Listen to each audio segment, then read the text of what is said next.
Bretagne 5, l'invité de la matinale, avec la boulangerie-pâtisserie d'Élise des Anges à Pommerais. Et ce matin, nous sommes en compagnie de Joannick Martin. Il est chef de file du Parti breton pour les élections régionales. Il est également le porte-parole du Parti breton et il est notre invité dans la matinale ce matin en direct et en studio. Bonjour. Bonjour à vous et bonjour aux auditeurs. Alors Joannick Martin, vous avez été désigné ou choisi par le Parti breton pour en être le chef de file pour ces élections régionales. Chef de file ou tête de liste ? Alors aujourd'hui chef de file parce que le Parti breton a toujours eu pour but de rassembler autour de lui pour défendre la Bretagne, pour porter les questions bretonnes le plus haut possible, et y compris là actuellement au Conseil régional. Et donc forcément, ça prend un petit peu plus de temps d'aller voir chacun, de voir si on peut faire un projet ensemble. Et donc aujourd'hui, on ne déclare pas de liste au nom du Parti breton, mais ça viendra sous peu s'il n'y a pas d'autres accords avec d'autres partis, quoi. Alors justement, j'allais vous le demander, Joannick Martin, on voit beaucoup de listes qui se déclarent aujourd'hui de différentes sensibilités, et justement la question c'est est-ce qu'il y aura possibilité peut-être d'avoir des listes qui ont la même sensibilité ou en tout cas la même vue de la Bretagne que le Parti breton ? Alors sur les autres listes, on voit que le paysage politique change quand même un petit peu depuis les élections de 2015. Quand on regarde un petit peu le détail, il y a certaines listes qui ne seront peut-être pas présentes, certaines qui ont disparu, d'autres qui se sont créées. Il y a une inconnue autour du mouvement centriste, autour du rassemblement possible autour de Thierry Burlot. Pour ce qui est des listes vraiment qui mettront vraiment la Bretagne et les questions bretonnes au cœur, aujourd'hui, il n'y en a pas de déclarées. Alors, on a des listes, je pense à l'UDB et Europe Écologie et Verts qui portent un projet écologique ou écologiste, plutôt qu'écologique. Ils apportent forcément des questions bretonnes par l'UDB, mais on peut se poser la question, quelle sera la place vraiment de l'UDB ? Aujourd'hui, dans les premières déclarations, on voit qu'il y a très peu la question bretonne qui apparaît. Pareil pour la liste de Daniel QF. Et là encore, on ne peut pas dire que vraiment c'est une démarche de rassemblement, parce qu'il est parti tout seul au départ, et maintenant il demande à tout le monde de le suivre, mais sans étiquette politique. Nous, on pense que les partis, il faut s'inscrire dans la durée pour pouvoir construire quelque chose. Et c'est pour ça que le Parti breton a à cœur d'être présent aux prochaines élections et d'avoir une certaine continuité dans son discours. Donc, demain, s'il y a une liste qui portera un projet vraiment sincère pour la Bretagne, ce sera bien le Parti breton. Alors justement, le fait qu'il y ait plusieurs listes, plusieurs sensibilités, plusieurs déclarations de candidatures, on pourrait le dire comme ça, est-ce que c'est un peu dommageable aussi pour le projet breton dans son ensemble ? Non, c'est pas dommageable parce que normalement, quand on regarde un petit peu ce qui se fait ailleurs, ce qui pourrait être intéressant, c'est une vraie proportionnelle. Or, aujourd'hui, le scrutin, il n'est pas du tout réellement proportionnel. En fait, il est proportionnel à partir d'un moment où on a passé un cap. Et il y a quand même une grosse barre à passer, ce qui fait qu'il y a une certaine sélection qui se fait au départ avec les gros partis. Et c'est un peu dommageable pour les électeurs, puisque finalement on retrouve que des représentants de partis ou des personnes qui sont déjà élues. Finalement, c'est un peu une proportionnelle au suffrage indirect, puisqu'il faut déjà être élu pour être représenté. Et normalement, on devrait avoir tout l'éventail qui peut s'offrir à l'électorat et avoir des représentants de chaque mouvance politique. Donc aujourd'hui, c'est pas le cas. Et on voit qu'il faut absolument, pour les petits partis, pour exister, il faut aller s'allier à d'autres plus gros partis si on veut avoir une chance d'être représenté au Conseil régional.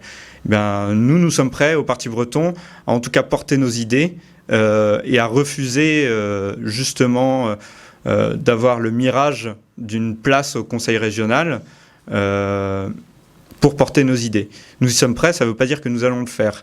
Effectivement, s'il y a la possibilité, de porter réellement le projet du Parti breton au Conseil régional, nous saisirons, si l'ensemble des militants du Parti breton sont d'accord, nous saisirons l'opportunité, parce qu'en fait, ça serait le même résultat que s'il y avait une proportionnelle déjà dès aujourd'hui. Joannick Martin, du point de vue du programme, quels sont les grands axes que vous défendez au Parti breton ? Alors au Parti breton, il y a forcément la question institutionnelle. On a un projet pour la Bretagne qui est d'avoir une Bretagne qui a plus de responsabilités, plus de compétences, plus de moyens d'action, plus de pouvoir d'action aussi. La question du pouvoir d'action est très importante. Et donc, dans cette question institutionnelle, on a la question de la collectivité unique, autrement appelée l'Assemblée de Bretagne. Beaucoup de candidats déclarés en parlent de cette Assemblée de Bretagne. Oui, effectivement, et même, j'irai plus loin, même de la décentralisation. Aujourd'hui, on voit tous les partis, quand c'est le moment des régionales, tout le monde est décentralisateur. Mais on voit très bien que les promesses, elles tiennent juste le temps, généralement, de l'élection. Et qu'après, on a d'autres élections, d'autres scrutins qui arrivent avec d'autres enjeux et des accords qui font que les représentants ici en Bretagne sont tenus par d'autres enjeux qui sont généralement au niveau de la France ou à Paris.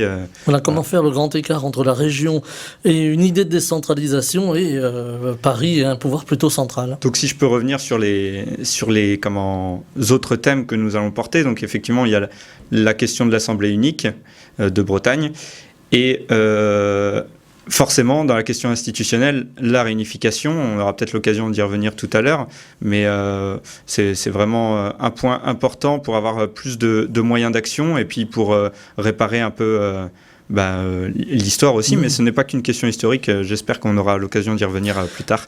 Mais on va en parler tout de suite, si vous le souhaitez, Joannick Martin, de la réunification. Je voulais finir justement les thèmes qu'il y avait, pour bien que ce soit clair, parce que on porte aussi un projet écologique.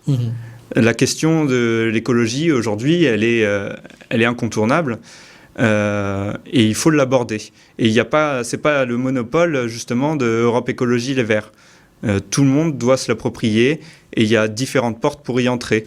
Et aujourd'hui, les mouvements écologistes un petit peu en vogue, ce sont des précurseurs, effectivement. Mais du coup, ce sont des convaincus et il faut les écouter. Mais il faut être aussi modéré dans l'application. Et nous, c'est ce qu'on propose. C'est qu'il ne faut pas arriver à un point où on va opposer les personnes entre elles, opposer les professions, opposer les territoires. Il faut vraiment aborder la question ensemble et se rassembler autour de ces questions-là parce que les choix qui sont faits pour l'écologie peuvent aussi avoir des impacts très forts dans d'autres domaines. Donc c'est pour ça qu'on porte aussi la question de l'emploi, à ne pas mettre sur le côté. Et on a aussi la question de l'organisation générale de la Bretagne avec l'équilibre des territoires.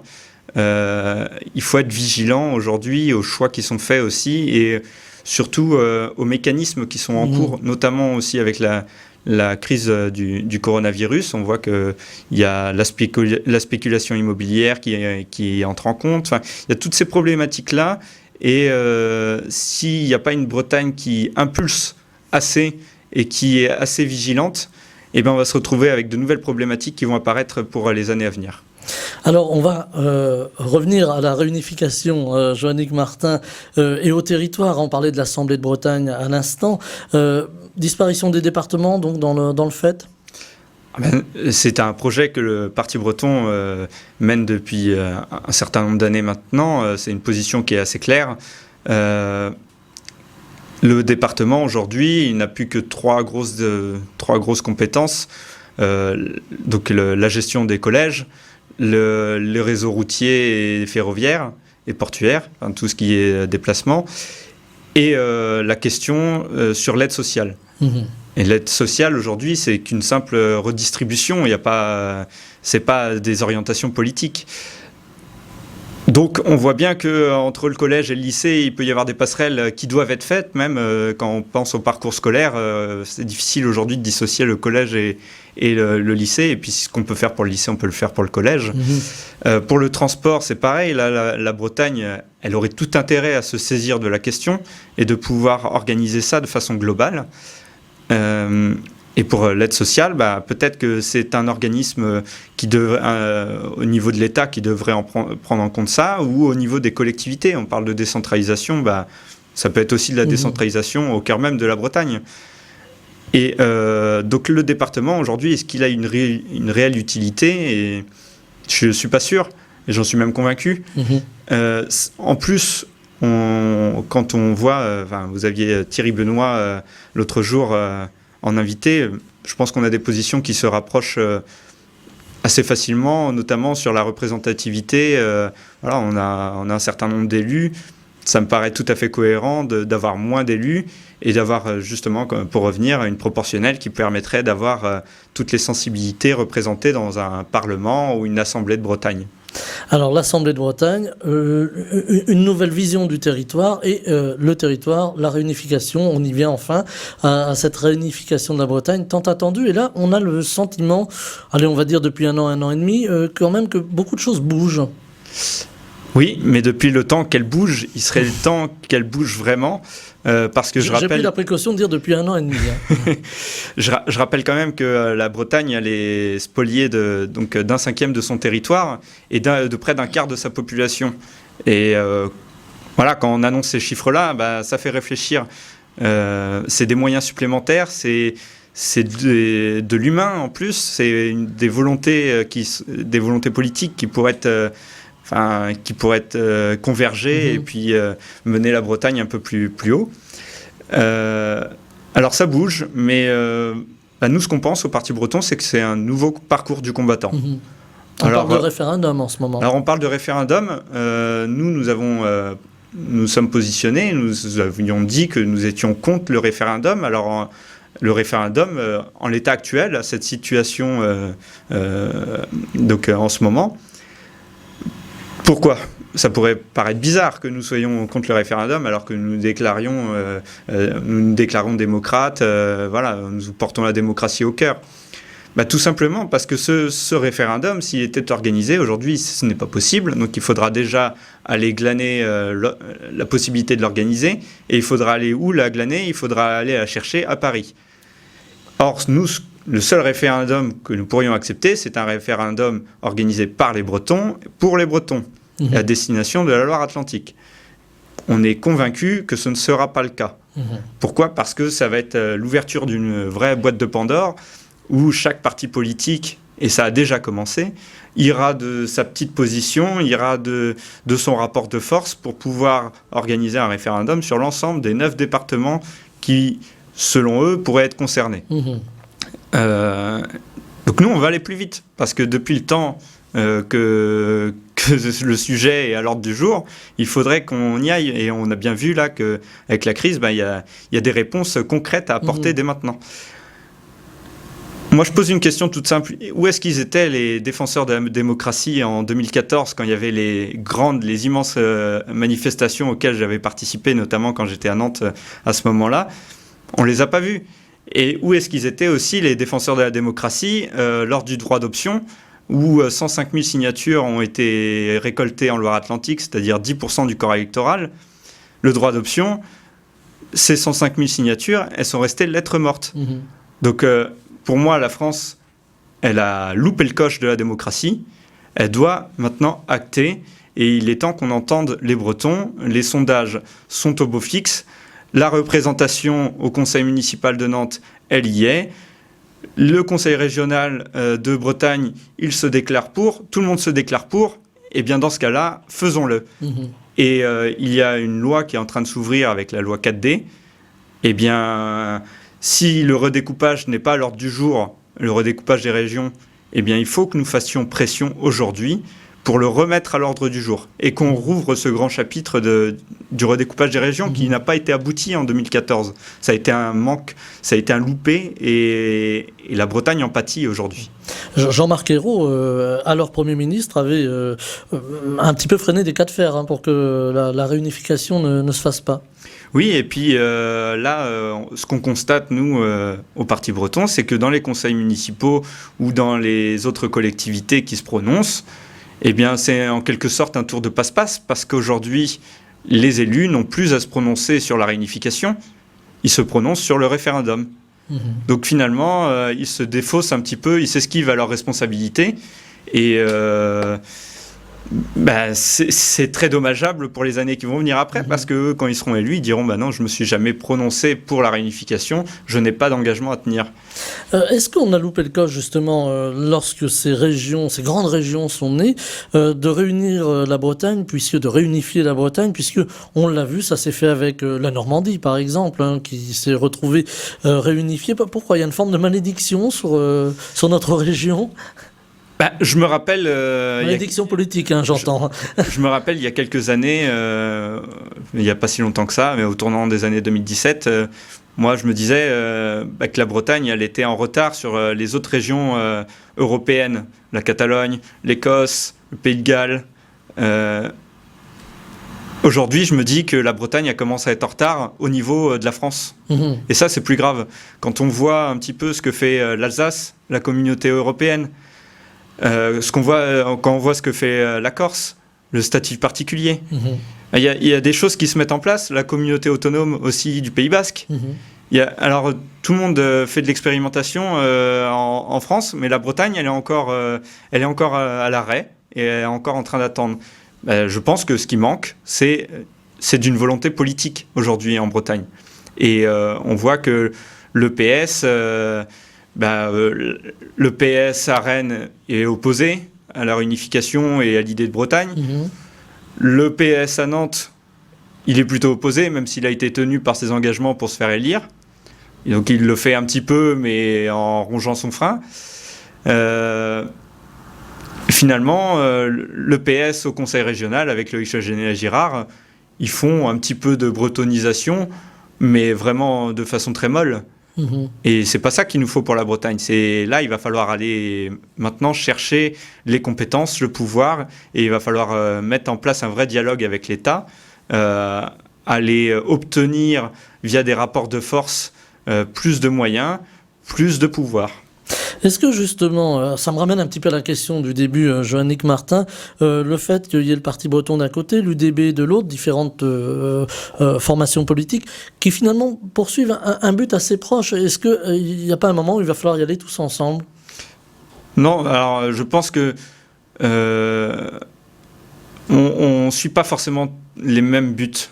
Parce que nous, au Parti breton, notre priorité, c'est bien la Bretagne.